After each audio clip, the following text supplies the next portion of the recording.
बच्चों, संस्कृत विषय में आप सभी का स्वागत है। बच्चों, आज हम नीति शतकम पुस्तक का श्लोक नंबर 5 पढ़ेंगे। तो देखते हैं श्लोक नंबर 5 में क्या लिखा गया है। प्रसह्ये मणिम उद्धरीन मकर वक्त्र दंष्ट्रांतरात् समुद्रमपि समतरेत् प्रचलद उर्मी मालाकुलं भुजंगम अपि कोपितं शिरसि पुष्पवद्धारयेत् न तु प्रतिनिविष्ट मूर्ख जनम चित्तम आराधयेत्। ये है इसका प्रोनाउंसिएशन। एक बार मैं फिर से पढ़ती हूँ आपके लिए। प्रसह्ये मणिम उद्धरीन मकर वक्त्र दंष्ट्रांतरात् समुद्रमपि समतरेत् प्रचलद उर्मी मालाकुलं भुजंगम अपि कोपितं शिरसि पुष्पवद्धारयेत् न तु प्रतिनिविष्ट मूर्ख जनम चित्तम आराधयेत्। ये था श्लोक का प्रोनाउंसिएशन। जब हमें इसका उच्चारण समझ में आ जाता है तब हम इसका वर्ड टू वर्ड मीनिंग देखते हैं।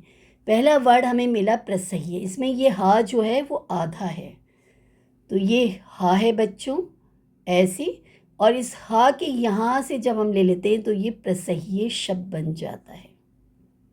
तो इसको हम इस तरह से लिख सकते हैं।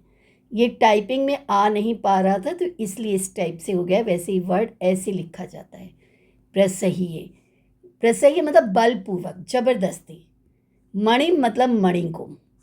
मणि होती है बेटा बहुत ही बहुमूल्य ऑर्नामेंट होता है, ठीक है। जैसे आपका गोल्ड है, सिल्वर है, ठीक है, ऐसी ये मणि है, बहुत ही इसमें शाइनिंग बहुत होती है। मणि रत्न को उद्धरेत मतलब निकाले। उद्धरेत एक शब्द है जिसका अर्थ है निकाल ले। मकर वक्त्र का मतलब है मगरमच्छ का मुंह। मकर कहते हैं मगरमच्छ, और वक्त्र हो गया फेस। दंष्ट्र होता है दाढ़। हमारी मुंह में दांत होता है, दाढ़ होते हैं, मसूड़े होते हैं ना, तो ये दाढ़ों की बात है। तो ये है मगरमच्छ के मुंह के अंदर विद्यमान जो दाढ़ें होती हैं, अंतरात मतलब उनकी बीच से, मतलब मगरमच्छ के मुंह में हाथ डालकर उसकी दाढ़ों के बीच में फंसे हुए मणि को। समुद्रम अपि, समुद्र को भी, अपि का मतलब होता है भी, समतरे तैर कर पार चला जाए। प्रचलत उर्मी माला कुलम, ये 3 शब्द हैं। प्रचलत मतलब चलती हुई, तो क्या चलती हुई, लहरें चलती हैं तो लहरें ऊपर की ओर उठती हैं, तो उठती हुई बड़ी बड़ी लहरों से युक्त। माला कुलम शब्द यानी कि एक माला नहीं, एक लहर नहीं, लहरों का समूह है, तो उठती उठती बड़ी बड़ी लहरों से युक्त समुद्र को भी। भुजंगम का मतलब है स्नेक यानी सांप, अपी मतलब भी, सांप को भी। कोपितम कैसा सांप है, क्रोधित गुस्से वाला सांप। शिरसी मतलब सिर पर। पुष्पवत मतलब फूल की तरह। धारयत मतलब धारण कर ली। न मतलब नहीं, तू मतलब तो। प्रतिनिविष्ट मूर्ख जन्म चित्तम, प्रतिनिविष्ट होता है जिद्दी, और मूर्ख जन होता है मूर्ख मनुष्य, और चित्त मतलब मन को। आराधयत मतलब प्रसन्न कर सकता है। ये था वर्ड टू वर्ड मीनिंग। अब पूरे श्लोक का क्या अर्थ निकला ये देखते हैं। मनुष्य अगर चाहे तो मगरमच्छ के दाढ़ों के बीच में फंसे हुए मणि को बलपूर्वक निकाल सकता है। ये काम मनुष्य चाह कर सकता है, ठीक है।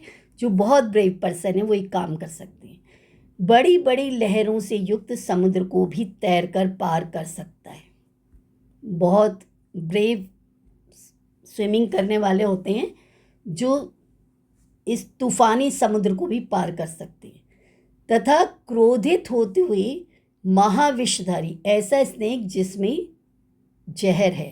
देखो जहर निकाल कर, और सांपों का खेल तो बहुत लोग दिखा देते हैं, लेकिन ऐसा भी कोई अपना वर्ल्ड रिकॉर्ड बना सकता है कि जहर वाले सांप को, और कैसा सांप है, क्रोधित मतलब गुस्से वाला सांप को, जो कि जहर है जिसके पास, उस सांप को सिर पर फूल की तरह धारण कर सकता है।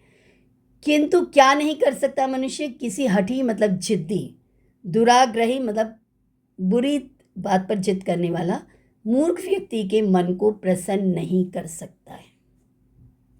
ठीक है बच्चों, ये हो गया श्लोक का अर्थ। अब थोड़ा और डिटेल में समझते हैं। अगर आप चाहें तो बलपूर्वक मगरमच्छ के दांत भरे मुंह से बहुमूल्य मणि रत्न को निकाल सकते हो। मगरमच्छ के मुंह में हाथ डालकर, वैसे तो मगरमच्छ के मुंह में हाथ डालना बहुत ही रिस्की वर्क है, लेकिन फिर भी अगर बहुत से लोगों को आपने देखा ना, कुछ डिफरेंट करेंगे तो कर सकते हैं।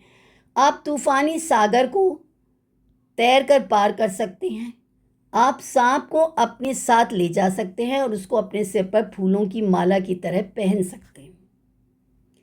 ठीक है, लेकिन कभी भी आप जिद्दी मूर्ख के मन को प्रसन्न नहीं कर सकते हो। तो ये राइटर ये कहना चाह रहे हैं भर्तृहरि कि जो मूर्ख व्यक्ति है ना, उसके मन को आप कितना भी खुश करने की कोशिश करो, आप नहीं कर पाओगे, क्योंकि वो अपने ही जिद पर अड़े रहेगा, कितना ही कोशिश कर लो। अब थोड़ा और डिटेल में समझते हैं। जिन कार्यों की बात कही गई है ना बच्चों इस श्लोक में, उन्हें सामान्यतः कोई नहीं कर सकता है। कोई कर सकता है? कोई इतने बड़े भयंकर सांप को, जो जहरीला सांप है, उसे गले में माला की तरह पहन ली। उठते हुई लहरों वाले तूफानी समुद्र में जहाँ पर डूबने का खतरा है, उसको तैर करके पार कर जाए। मगरमच्छ के मुंह में हाथ डालकर मणि को बाहर निकाल ले। ये सब काम बहुत मुश्किल है।